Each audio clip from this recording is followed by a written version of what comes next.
अस्सलाम वालेकुम वरहमतुल्लाह। मेरा नाम कामरान अमीन है और मैं national centre for nano science and technology Chinese academy of sciences Beijing China में स्पेशल रिसर्च असिस्टेंट के तौर पे काम कर रहा हूँ। आज 10 मार्च को साइंसदानों के आलमी दिन के तौर पे मनाया जाता है और इस बात की कोशिश की जाती है कि हम उन सारे लोगों को खराज तहसीन पेश करें जिन्होंने हमारी ज़िंदगियाँ बेहतर बनाने में अपना किरदार अदा किया, लेकिन उनकी अक्सरियत को हम जानते ही नहीं। और अगर कोविड के बाद की सूरत हाल को देखा जाए तो साइंसदानों की अहमियत हमारे यहाँ और भी वाज़े हो जाती है जब हमने देखा कि एक आलमी वबा फैली और किस कदर जल्द साइंसदानों की मेहनत और कोशिश से ना सिर्फ हमने इस सारी सूरत हाल को समझ लिया बल्कि उसके मुकाबले के लिए अपनी हिकमत अमली भी तैयार की। और आपने देखा होगा कि बहुत जल्दी वैक्सीन्स और मेडिसिन और इसके इलाज के तरीके सामने आना शुरू हो गए। और इसका फ़ायदा ये हुआ कि अगरचे इस वबा ने पूरी दुनिया में बहुत बड़ी तादाद में लोगों को मुतासर किया, लेकिन फिर भी ज़िंदगियों का नुकसान उतना नहीं हुआ जितना कि इससे पहले फैलने वाली जैसे इन्फ्लुएंज़ा का अगर हम तज़किरा करें वबाओं में हुआ था। और इवन के इन्फ्लुएंज़ा या हमारे इर्द गिर्द जो बीमारियाँ फैलती हैं या फिर हमने अपनी ज़िंदगी में अभी तक जितनी आसाइशें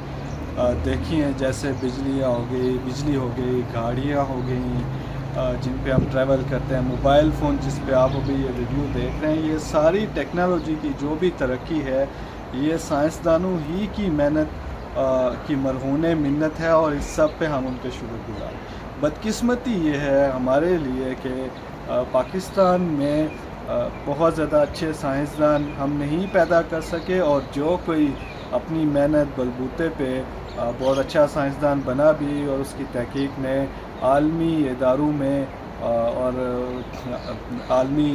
जराइद में पब्लिश होना शुरू हुई और जगह बनाई अपनी, तो वो उनमें से अक्सरियत को आप देखेंगे कि वो ये मुल्क छोड़ के चले गए। तो इस बात की क्या वजूहात हो सकती हैं और फिर पाकिस्तान में हम कैसे साइंस और टेक्नोलॉजी को फ़रोग़ दे सकते हैं और अच्छे साइंसदान पैदा कर सकते हैं। कुछ चीज़ें मैं मुख्तसरन ज़िक्र करूँगा। सबसे अहम चीज़ जो इन दिनों मुझे अंदाज़ा हुआ जब मैं स्कूल और कॉलेजेस का विज़िट कर रहा हूँ और मैं बच्चों से पूछ रहा हूँ कि आप क्या बनना चाहते हैं, तो बहुत बड़ी तादाद में बच्चे यही कहते हैं कि वो डॉक्टर बनेंगे, मेडिकल डॉक्टर, इंजीनियर बनेंगे, वो कमीशन अप्लाई करके आर्मी में चले जाएंगे, सिविल सर्विसेज में जाएंगे। लेकिन मुझे कहीं से भी किसी बच्चे की तरफ से ये सुनने को नहीं मिला कि मैं साइंसदान बनना चाहता हूँ। आखिर इसकी क्या वजूहात हो सकती हैं और हमारे बच्चों में साइंसदान बनने का शौक़ क्यों नहीं पाया जाता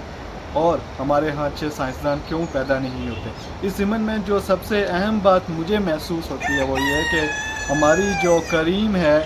वो कुछ लोग मेडिकल डॉक्टर बनने के चक्कर में लगे रहते हैं, कुछ इंजीनियर्स बनने के शौक़ में होते हैं और फिर जो उधर से बचते हैं वो आर्मी में चले जाते हैं या सिविल सर्विसेज में चले जाते हैं। और बचे कुचे लोग जिनका कहीं किसी भी जगह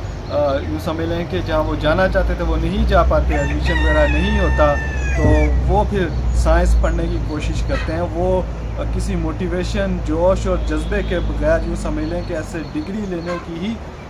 तगोदो में लगे होते हैं क्योंकि उनका पैशन या इंटरेस्ट नहीं होता।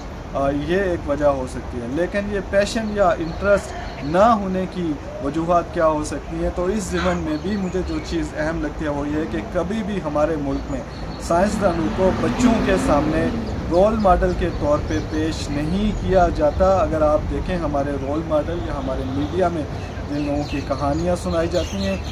या हमारे माशरे में जिन लोगों का तज़किरा किया जाता है, हमारे घरों में वो अगेन डॉक्टर्स होंगे, इंजीनियर्स होंगे, सिविल सर्विसेज के लोग होंगे या कोई आर्मी ऑफिसर होगा, उसकी बड़ी आओ भगत की जाती है। लेकिन इसके बरक्स साइंस या साइंस से ताल्लुक़ रखने वाले लोगों की उतनी आओ भगत नहीं होती, ना वो हमारी कहानियों में शामिल होते हैं। इस ज़िमन में अगर मेरी जनरेशन के जो लोग मुझे सुन रहे हैं उन्हें याद हो कि जब पाकिस्तान एटमी ताकत बना और डॉक्टर अब्दुल कदीर ख़ान इस सारे प्रोसेस में एकदम मशहूर हो गए, मीडिया ने उन पे इंटरव्यूज़ किए, उन पे किताबें लिखी गई, उनको हाईलाइट किया गया, उनकी स्टोरीज शेयर की गई, तो हमारी जनरेशन के बहुत ज़्यादा लोग ऐसे थे जिन्होंने उस सारे वाक़े से मुतासर होकर साइंसदान बनने का सोचा होगा। ये अलग बात कि वो ना बने हों, लेकिन सोचा ज़रूर होगा। तो जब तक हम साइंसदानों को और साइंसदानों की तरफ से की गई इजादात और दरियाफ़्त को अपने बच्चों के सामने کہانیوں کے طور پہ نہیں رکھیں گے اور ان کو ایز اے رول ماڈل ہم پیش نہیں کریں گے، یہ کہنا بھی میں سمجھتا ہوں بڑا مشکل ہے کہ ہمارے بچوں میں سائنسدان بننے کا کوئی شوق پیدا تھا۔ اس ضمن میں بھی مجھے یہ لگتا ہے کہ میڈیا، معاشرے، والدین، سکول، ساری چیزوں سے بھی زیادہ خود ہم سائنسدان بھی ذمہ دار ہیں کہ ہم لیبارٹریوں میں جو کام کرتے ہیں، تجربات کرتے ہیں، ان کو عام آدمی تک پہنچانے کی کوشش نہیں کرتے، عام آدمی کو سمجھانے کی کوشش نہیں کرتے، جس سے عام آدمی کو یہ معلوم ہی نہیں ہوتا کہ وہ جس پروسیس سے گزر کے اس کی زندگی بچائی گئی ہے، اس کے پیچھے کس سائنسدان کا ہاتھ ہے اور کس ڈاکٹر نے اس پہ محنت کی ہے، کس نے ایسی ایجاد ڈیولپ کی جس نے ہماری زندگی کو آسان بنا دیا ہے۔ اور اگر ہم کوشش کریں اور سائنس کو بہترین طریقے سے پبلک میں کمیونیکیٹ کریں، جو کہ بیرون ممالک میں تو بہت سارے طریقوں سے بہت بہترین طرح سے ہو رہی ہے، وہاں میڈیا شوز ہوتے ہیں، میوزیمز ہیں، سائنس کمیونیکیشن کے پروگرام رکھے جاتے ہیں، لیکن ہمارے ملک میں کسی بھی جگہ پہ کسی بھی طرح سے اس طرح کی ایفرٹ نہیں ہوتی۔ تو میں سمجھتا ہوں کہ بطور سائنسدان ہمیں خود آگے بڑھ کے اس بارے میں کام کرنے کی ضرورت ہے، اور جس طرح آپ دیکھیں کہ کرکٹرز ہیں اور جس طرح ہمارے اداکار ہیں اور جس طرح اور لوگ جو سوشل میڈیا پہ بہت فیمس ہیں اپنی چیزیں لے کے آ رہے ہیں، اس طرح سائنسدانوں کو بھی اپنی ایجادات دنیا کے سامنے، عام لوگوں کے سامنے رکھنے کی ضرورت ہے۔ اور پھر اس ضمن میں یہ سمجھتا ہوں کہ ہمارے ہاں جس طرح سے اسکول کی ایجوکیشن ہے اور پھر اس کے بعد ان کی یونیورسٹی کی ایجوکیشن ہے، اس کا ایک اپنا رول ہے، اور ظاہرہ ہم اس نظام کو تو تبدیل نہیں کر سکتے، لیکن ہم یہ ضرور کر سکتے ہیں کہ اپنے بچوں کو، اور چاہے وہ آپ کے اسکول کے بچے یا آپ کے حقیقی بچے ہیں، انہیں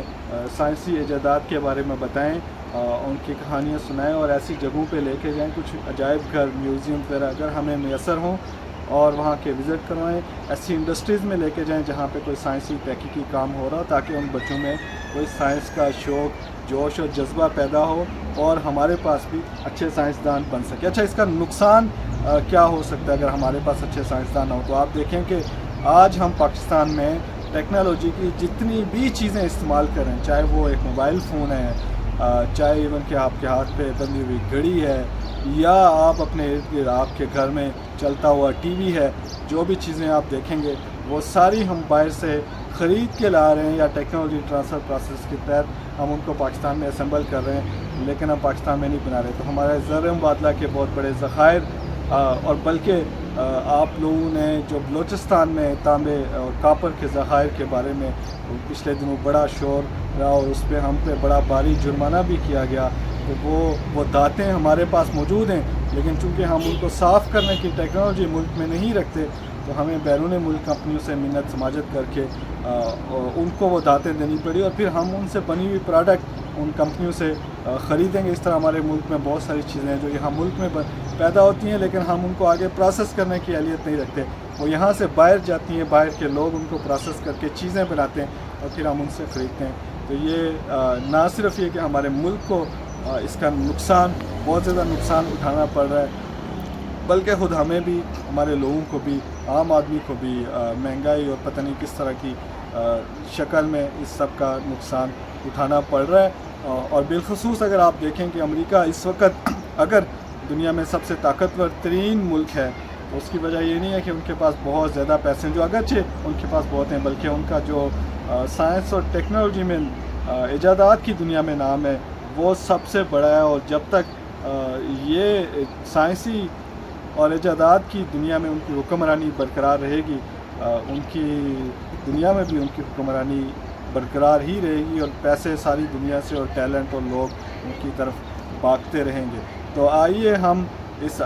سائنسدانوں کے عالمی دن کے موقع پر یہ عہد کرتے ہیں کہ ہم کوشش کریں گے کہ ہمارے ملک میں بھی